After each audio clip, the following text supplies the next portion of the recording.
menentukan hukum ya tentang hukum nikah pada masa itu. Tidak ada. Orang-orang yang mentuhankan Isa ibnu Maryam pada masa itu hanya berdiam diri ketika seorang anak menikah dengan istri dari bapaknya. Berdiam diri, tak bisa berbuat apapun. Orang-orang yang mentuhankan Isa ibnu Maryam pada masa itu hanya bisa berdiam diri dan menonton ketika seorang tuan menjual budaknya menjadi pesuntil. Orang-orang yang mentuhankan Isa ibnu Maryam pada masa itu ya hanya berdiam diri ketika melihat seseorang mengubur hidup-hidup anak perempuannya. Siapa yang mendobrak itu semua? Siapa yang mendobrak itu semua? Nabi Muhammad SAW.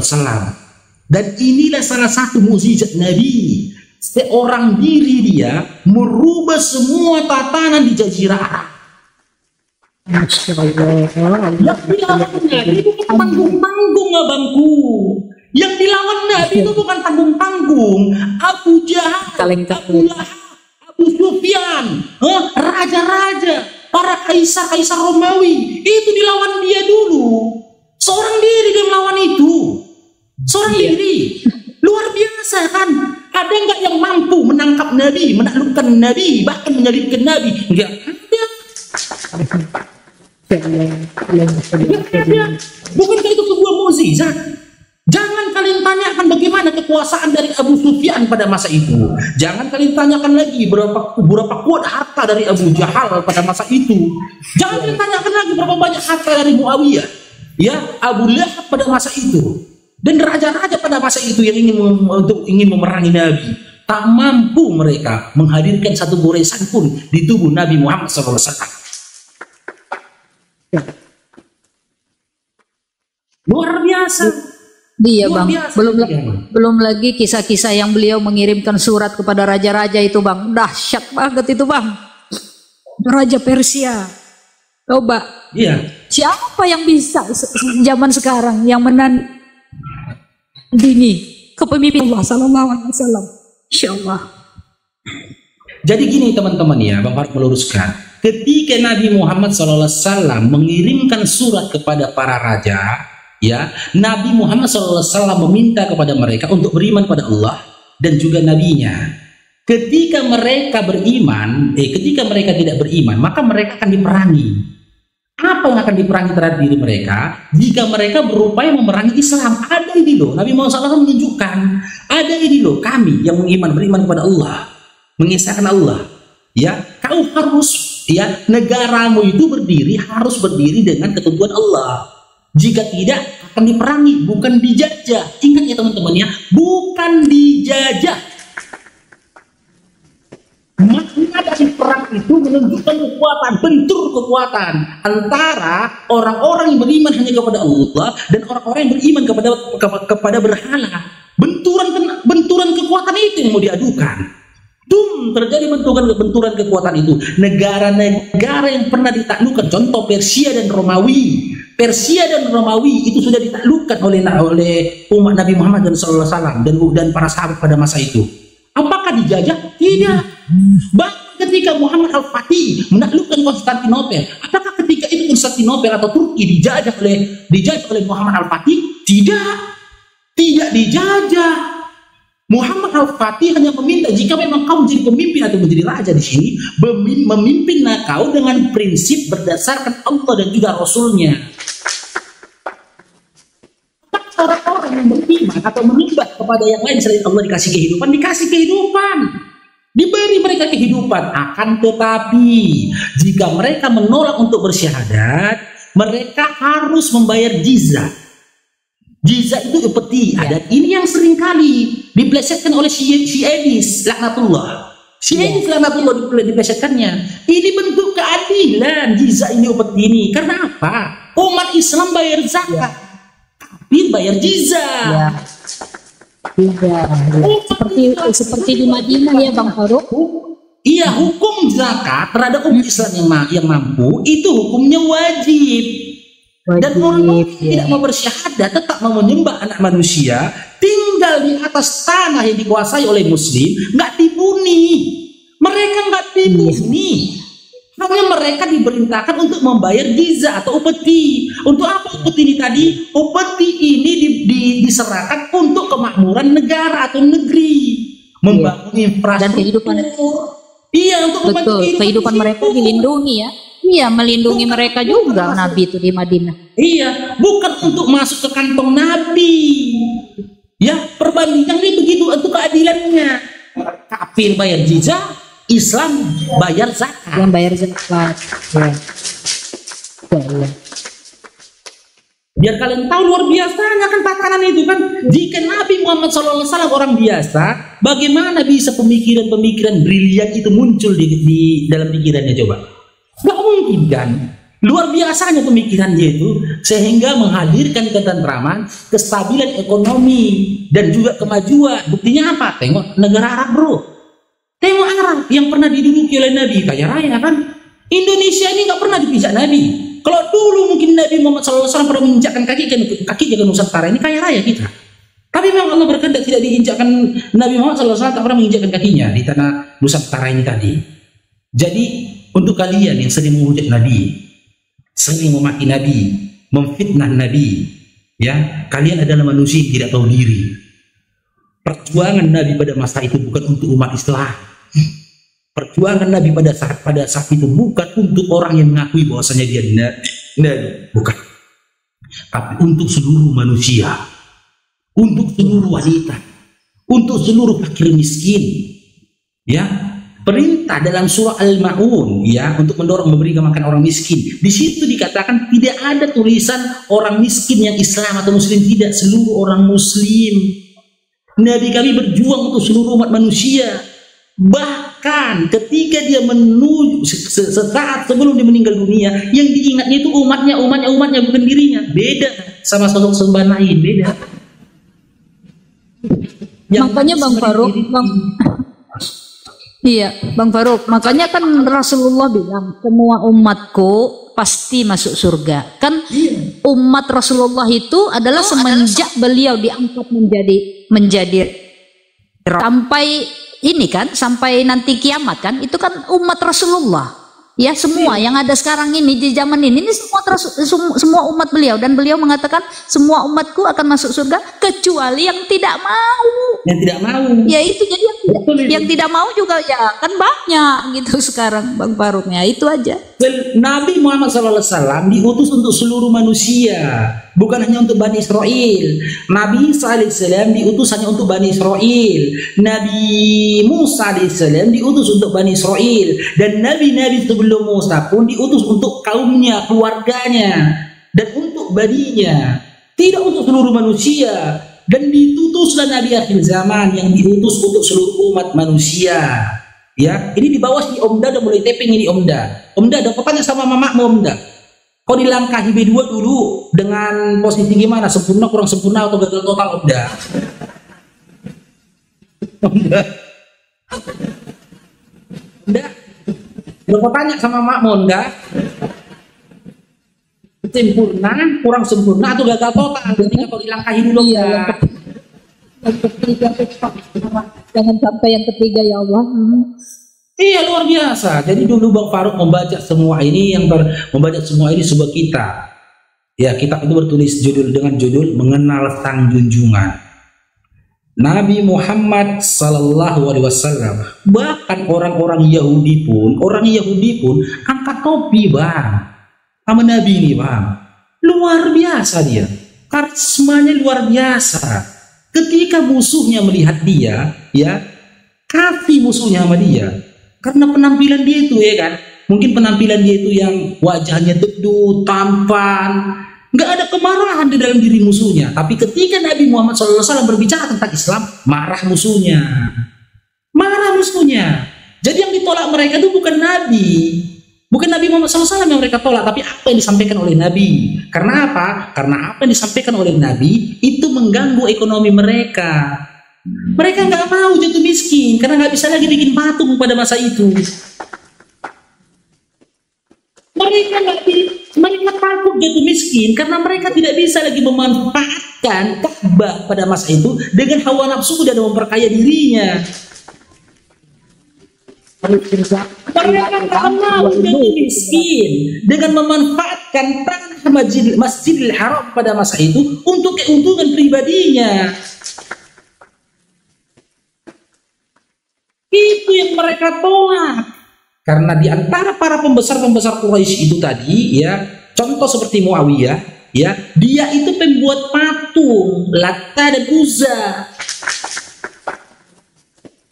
Patung berhala ini diletakkan di tanah Mekah, di tengah kota, di pinggir kota, dan di depan patung itu ada bokor-bokor.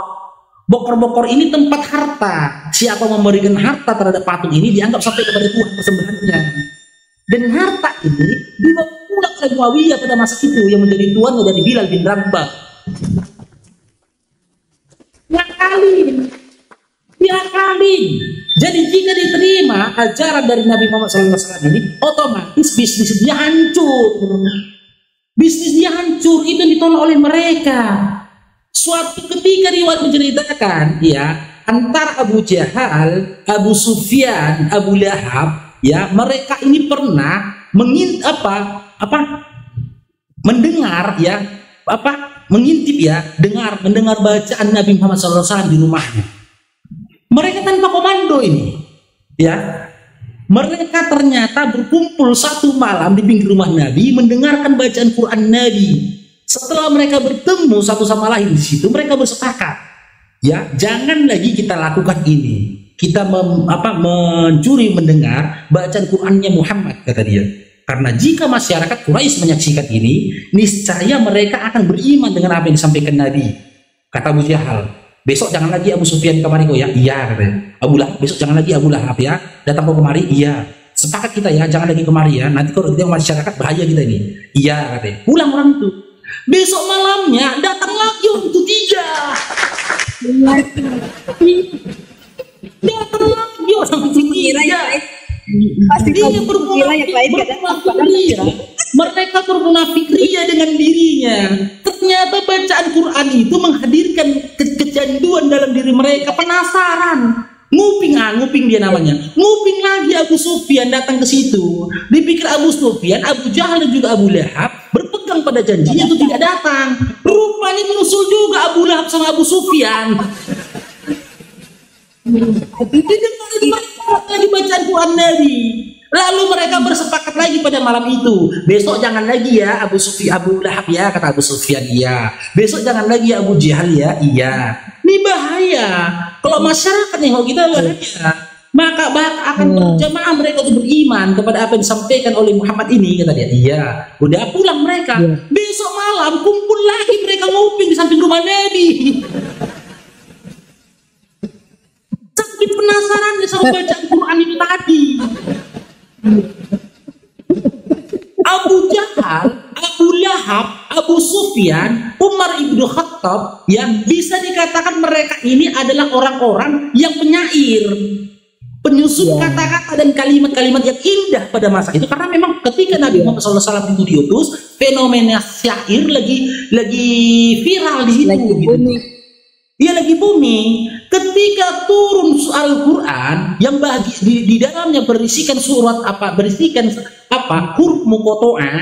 Contoh di dalam surah Al-Baqarah, Alif Lam Mim. Abu Jahal nggak nanya Muhammad apa arti Alif Lam Mim, nggak nanya.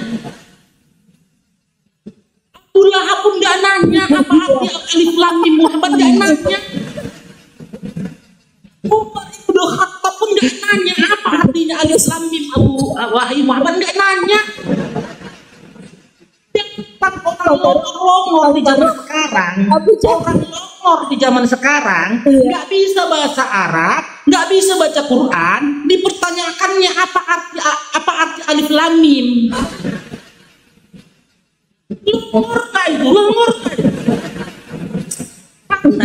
Abu Jahal, Abu Lahab, Abu Lahab, Abu Jahal, Umar, dan juga si penyair pada masa itu tahu Alif Lam Mim itu huruf muqatta'ah, bukan kata atau kalimat muqatta'ah. Pokoknya tanya pula apa arti Alif Lam Mim. Kalau kalian orang-orang di luar Islam, kalau kalian bisa mengartikan arti ABC, mungkin ya silakan kau artikan apa arti ABC. Boleh kau salahkan kami ketika kami tidak bisa menyampaikan kepadamu apa arti dari Alif Lam Mim atau apa arti dari Tuhan. Apa arti dari ABC? Coba jawab. Apa arti ABC? Ketika ditulis A, B, C, apa arti ABC? Jawab. Makanya kalian sok pinter tapi longor. Itu huruf mokotoa, bukan kalimat mokotoa. Jika kau ingin huruf itu memiliki arti, maka huruf itu harus kau sandingkan dengan huruf lain sehingga menghadirkan kata ataupun kalimat, bahkan menjadi sebuah ayat. Baru boleh menghasilkan arti. Kan longor kalian tanya pula apa arti huruf mokotoa. Longor. Orang-orang kafir pada masa itu nanya, Allah Muhammad nih, masa Al-Quran itu kan petunjuk untuk seluruh umat manusia? Iya. Harusnya seluruh manusia kan memahami apa kata-kata Quran? Iya. Apalah arti alif lam mim Muhammad? Apa arti alif lam mim? Enggak. Karena itu huruf hijaiyah itu alif lam mim. Itu Nova di karena dia berada di awal kalimat, di awal ayat disebut dia dengan huruf mokotoa, dan huruf mokotoa itu bahagian dari sifat gharib di dalam ilmu memahami Al-Quran. Ini kalian nggak bisa baca Quran, nggak bisa bahasa Arab, nggak tahu huruf hijaiyah,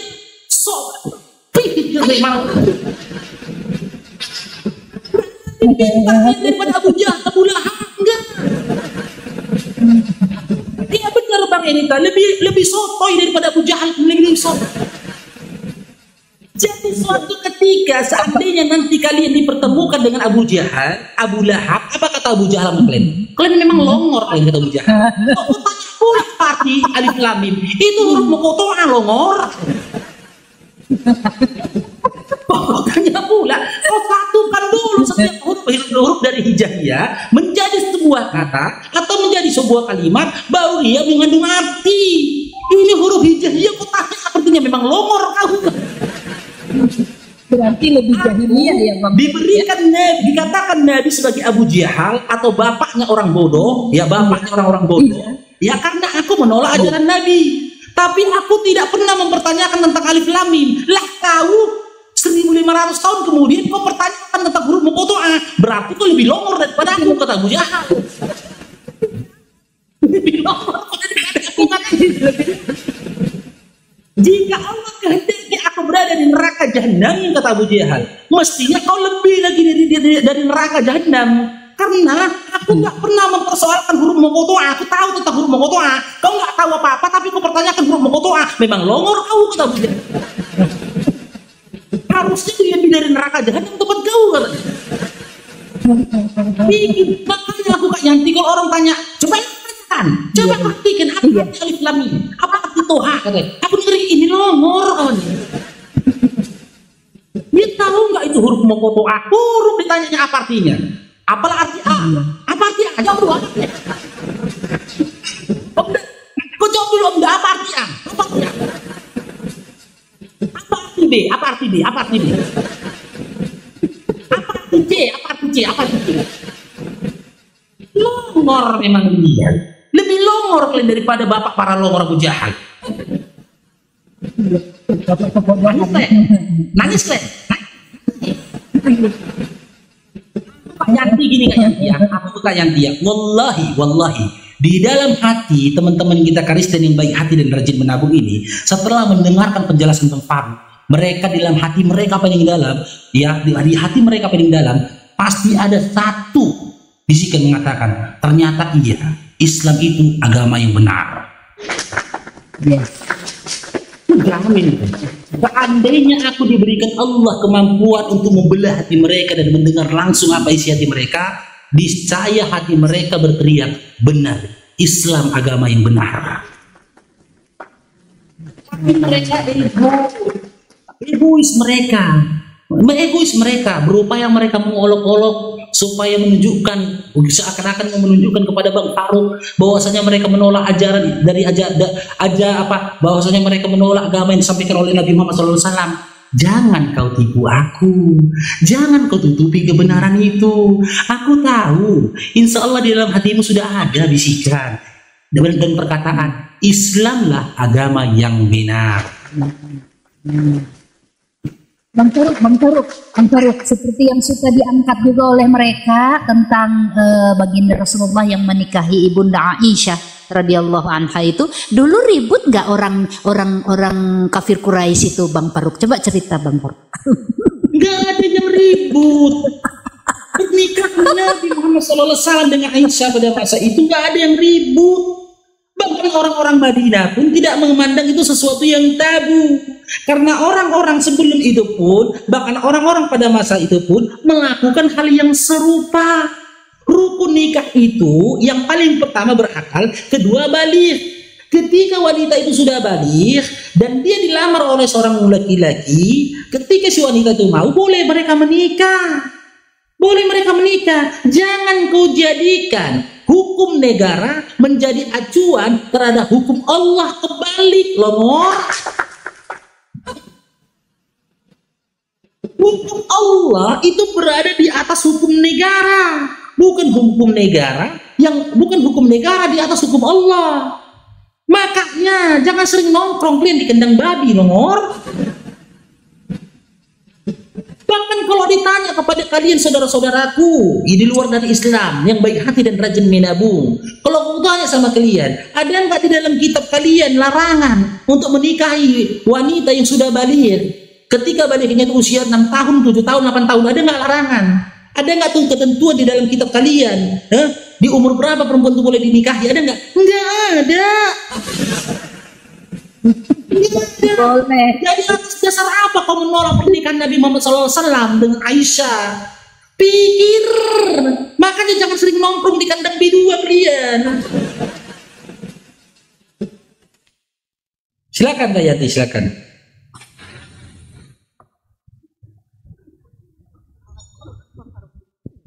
Orang ini dia, kesal kali aku dibikin separuh ini, Mbak. Betul dibilang separuh ini semua, betul. Aduh, kesal kali aku.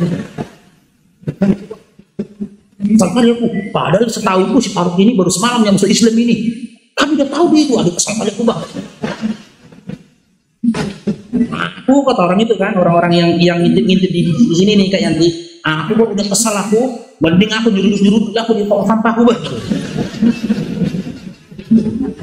Keren kan Islam, Bang? Keren kan? Keren. Nabi kami itu keren. Enggak ada lagi-lagi setangguh, sejantan, sehebat dan sekeren Nabi Muhammad SAW. Enggak ada.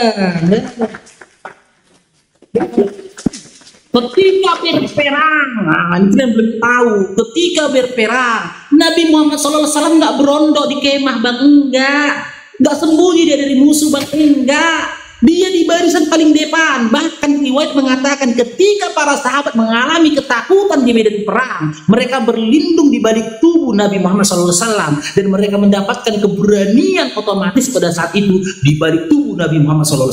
Itu salah satu mukjizat Nabi. Ketika sahabat udah mulai gentar, dia nengok tangan yang putus, kepala yang putus, usus yang terburai, dia pergi ke arah Nabi. Ketika dia berada di dekat Nabi, secara otomatis keberaniannya itu meningkat. Jadi berani dia pergi lagi, dia berperang. Karena Nabi kami, biar kalian tahu. Bahkan riwayat menceritakan ketika Ali itu pegulat yang tidak terkalahkan pada masa itu, sudah mulai muncul kesombongan di terhadap Nabi. Kata Nabi, "Wahai Ali, di atas bukit sana ada seorang laki-laki yang mampu mengalahkan kau bergulat. Temui dia." Berkali-kali Ali bergulat melawannya, tetap melawan laki-laki bertopeng itu tadi atau bercadar tadi, tak mampu Ali melawannya.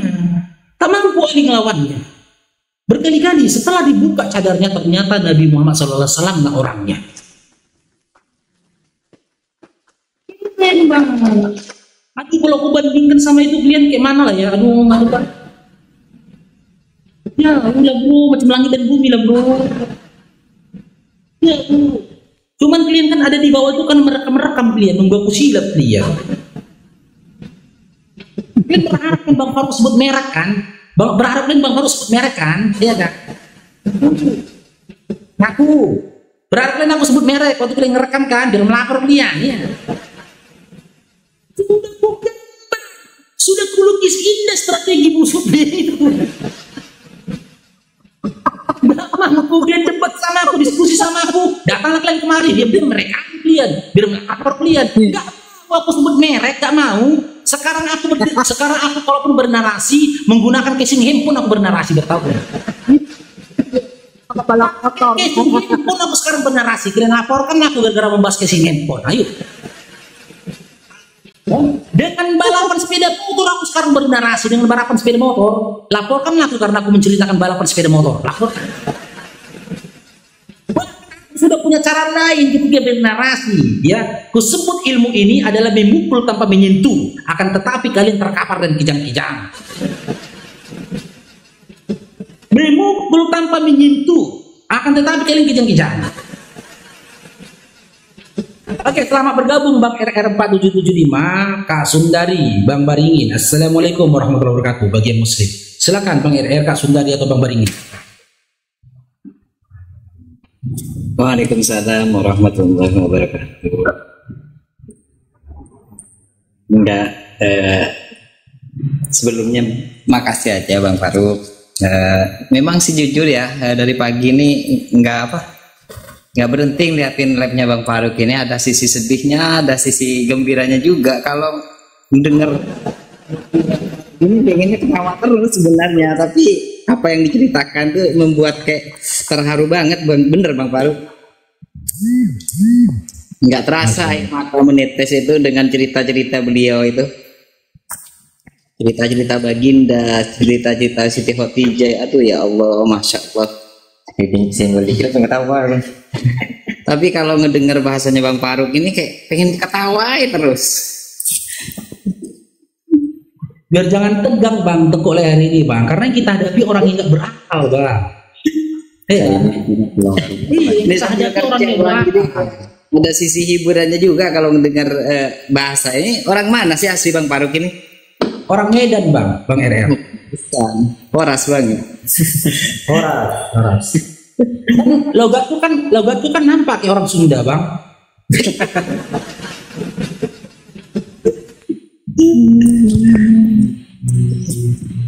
Ya lanjut Bang, lanjut. Iya, makasih Bang ya.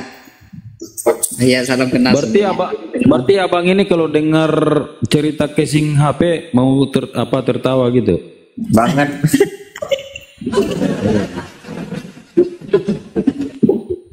Banget tuh Bang. Ya lanjut teman-teman ya, saudara-saudaraku ya. Bang Faruk zuhur dulu ya. Assalamualaikum warahmatullahi wabarakatuh. Waalaikumsalam warahmatullahi wabarakatuh. Lanjut ini Bunda Yanti. Berani.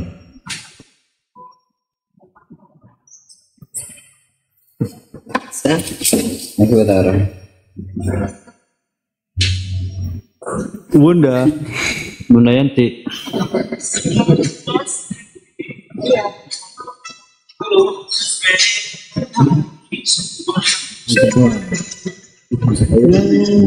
Bang RR ini dari mana? Dari Medan juga kan?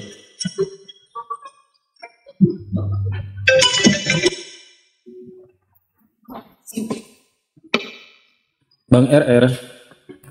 Oh enggak, Jawa Timur Bang. Satria ini merek motor enggak? Satria RR gitu ya?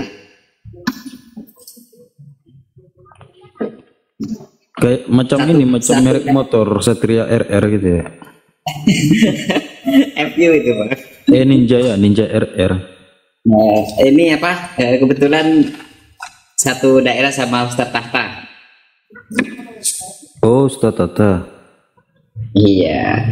Kalau Alfiansa itu kan Bangkalan, Arusbaya kalau nggak salah.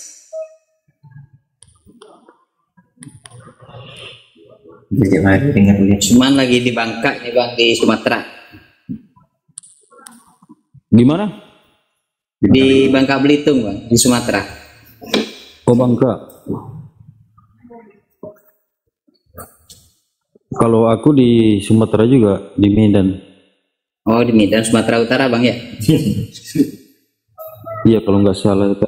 Jawa Timur itu.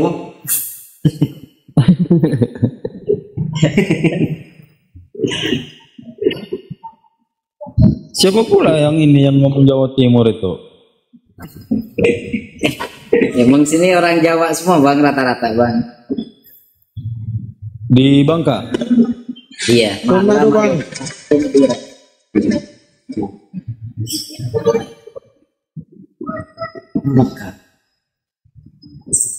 Iya, jadi teman-teman memang kalau kita mendengar cerita-cerita tentang sahabat para nabi, sahabat-sahabat Nabi Muhammad itu, memang gimana ya, dahsyat lah gitu ya, dahsyat kalau kita mendengar. Tapi sebenarnya ada juga yang dahsyat. Ada seorang Tuhan yang hidup lalu mati digantung di tiang salib, hidup lagi. Nah itu dahsyat juga. Ini lebih dahsyat sebenarnya ini kalau ini lah. Ini saya nggak nyebut Tuhan siapa gitu, seorang Tuhan gitu ya. Dahsyat ini, dahsyat longornya gitu. Kalau menurut saya nggak nyebut nama Tuhan siapa gitu ya, teman-teman ya. Ini Bun, Kayanti kemana nih Kayanti nih?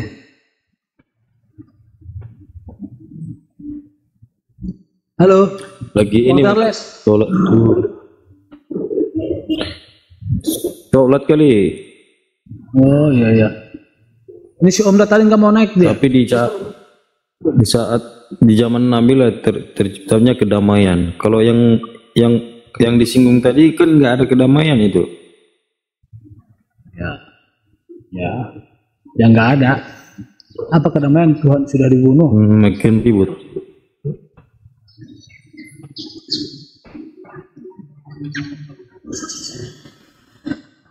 Hanya si Omda itu saya nggak bilang Bang ya. Coba aja tanya si Omda ya.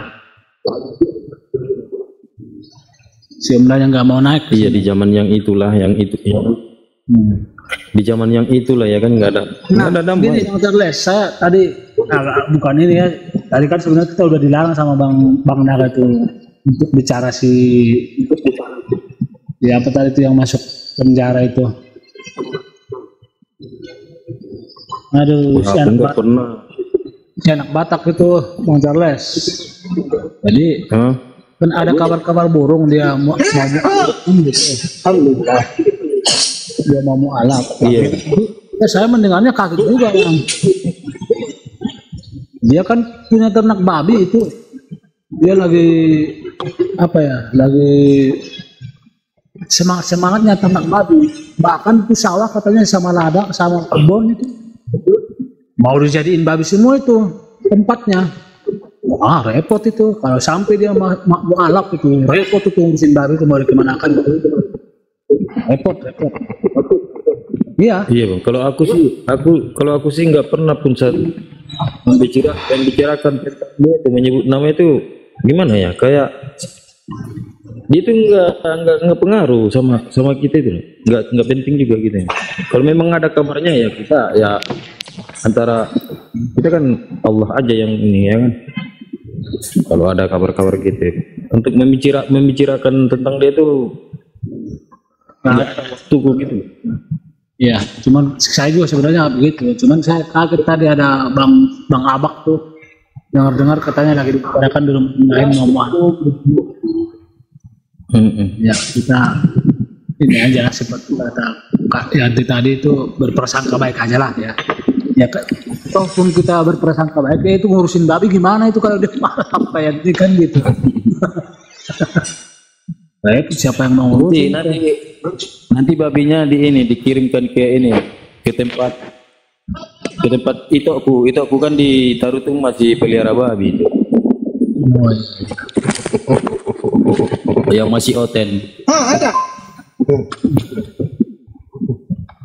Oten ya. Kecil. Iya, ya Bu. Ini moderator siapa ini Bang Pak tinggal aja moderator siapa? Lagi sholat. Ini moderator bisa.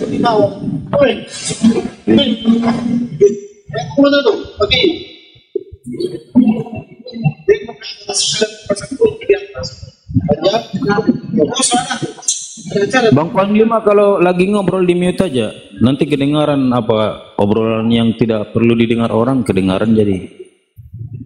Iya, betul juga itu. Lagi sholat kayaknya. Gitu. Ada OTN kah di sini? Saya baru ini nih. Nggak ada OTN. OTN-nya ini lagi Salam kenal nampung-nampung. Bang Ora. Iya bang. OTN-nya lagi nampung-nampung air di bawah itu. Nggak usah dibahas kalau yang kayak gitu. Iya. Bang Ora di mana tinggal? Aku orang Medan bang. Horas. Ya sama, kita pun orang Medan juga ya bang. Oh Sidimpuan Kota Salak. Kota Salak. Kota Salak.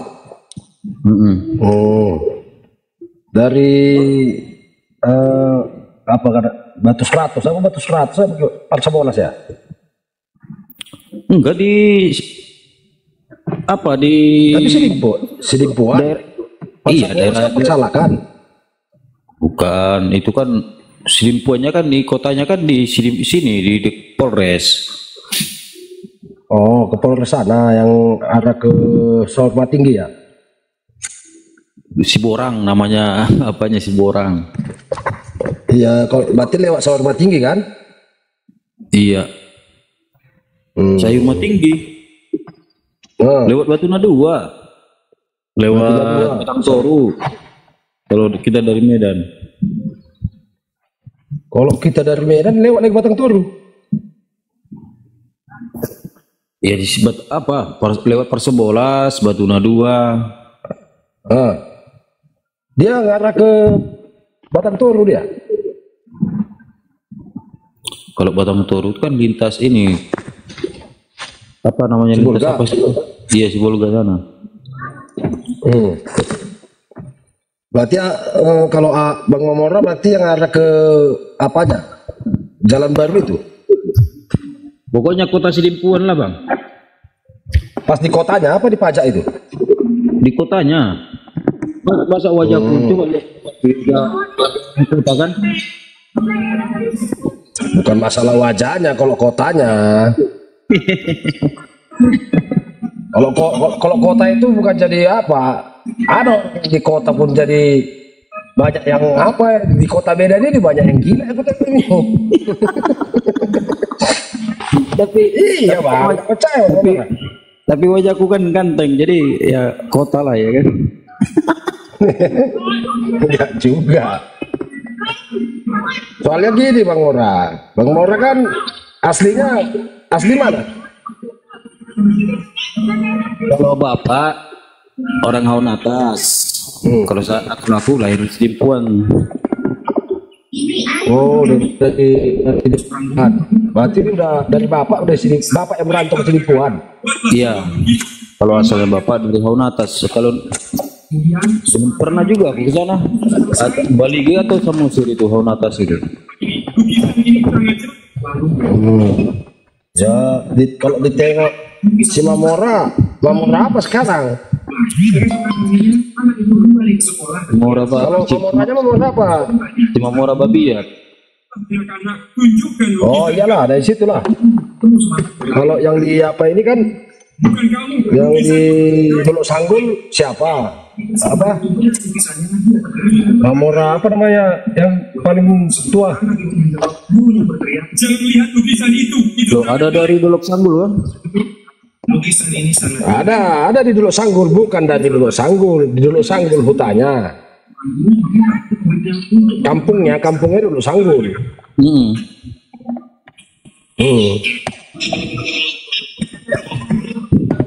Berarti kampung dosa itu. Dosa Dolok Sanggul.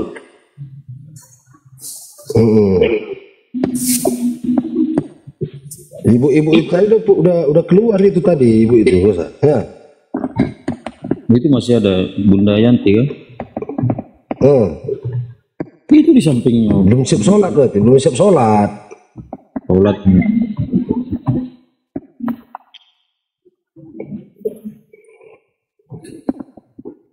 Itu Bang Faruk masih sholat lama kali ya.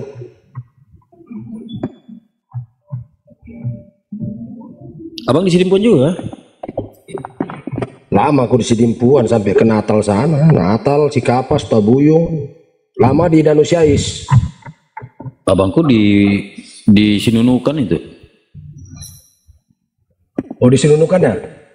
Iya, Sinunukan 3. Oh, berarti masuk yang ada ke PKS. Iya, itu PKS itu kan Pestawi. Pas di pasar Sinunukan 3-nya. Oh, kalau kita kemarin di Batahan Teluk Lalang. Tanya abang lah kalau ke sana, tanya aja Embungan Bontar gitu. Di loketnya dia mana? Apa usaha apa? Kalau ada ipar abang gitu loketnya itu. Loket pengangkutan apa dia? L300 itu loh. Oh, yang di L300. Berarti usaha kita. Nggak tahu usahanya. Ya iparnya, ada ipar abangku lainnya. Iya, maksudnya pengangkutannya kan di situ kan ada apa namanya? Yang pengangkutan batang toru itu apa? Sampai juga ke situ juga. Macam simpati. Oh iya, simpati kali. Iya, simpati. Oh, di simpati. Kalau di simpati di simpati kan silalahi. Dia jaga ini aja di situ. Dia di depan rumahnya dipakai untuk loket gitu. Oh, depan rumahnya dipakai. Oh. Di Sinunukan 3 ya? Ya kalau abang jalan-jalan di sana kan tanya aja Embungan Bontar gitu. Oh, nanti lah kalau abang Embungan Bontar, kalau ingat. Sekarang posisinya masih stay di Medan. Dekat-dekatan lah sama Bung Paruk ini, cuma nggak pernah jumpa. Ya nggak janjian. Takut kalau janjian sama dia nanti tangkapnya pula aku. Di Smackdown ya kan.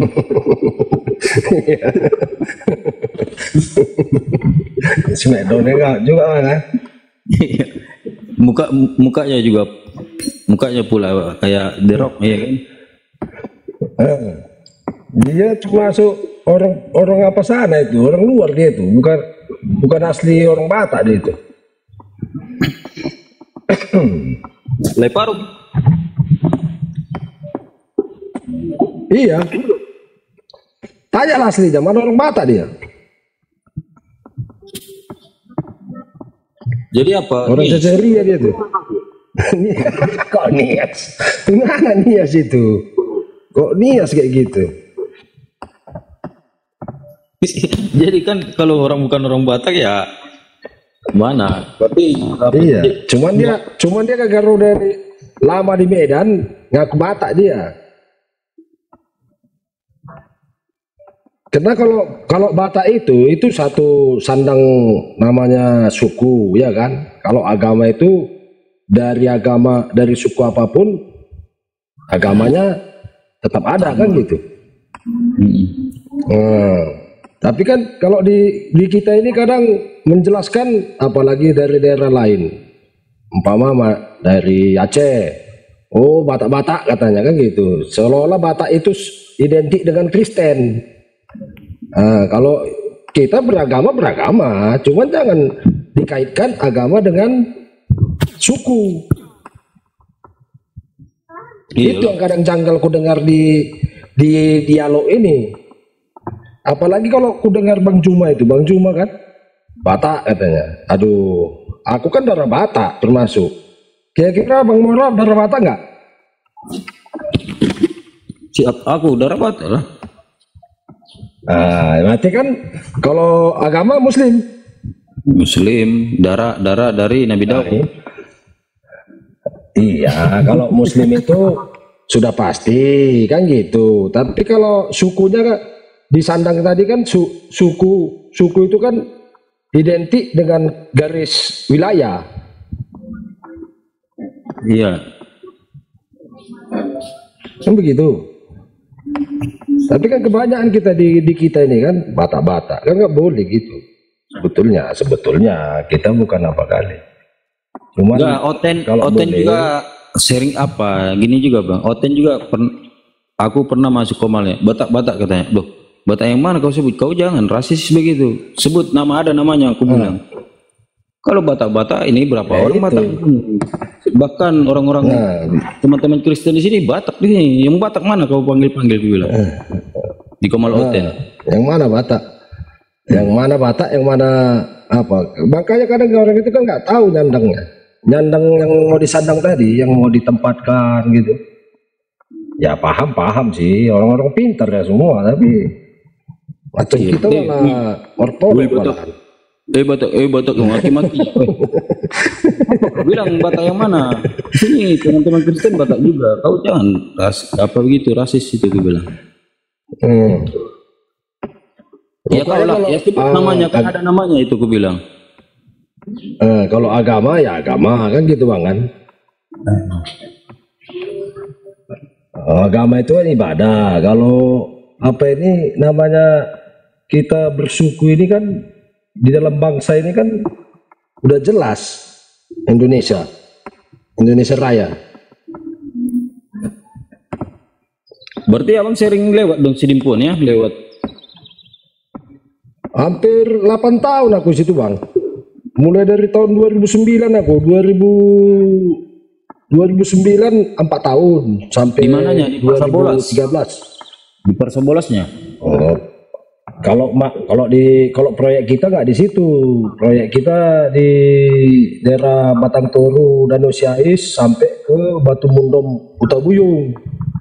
Utabuyung, Batang Toru. Assalamualaikum. Waalaikumsalam warahmatullahi wabarakatuh.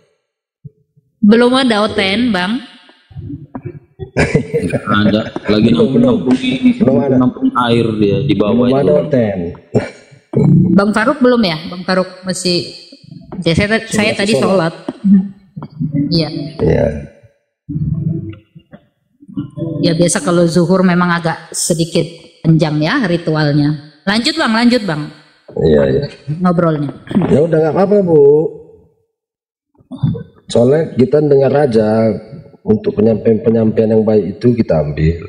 Iya, belum ada Oten ya. Jadi kita dari kita untuk kita aja dulu lah ngobrol ya. Ini saya misalkan ini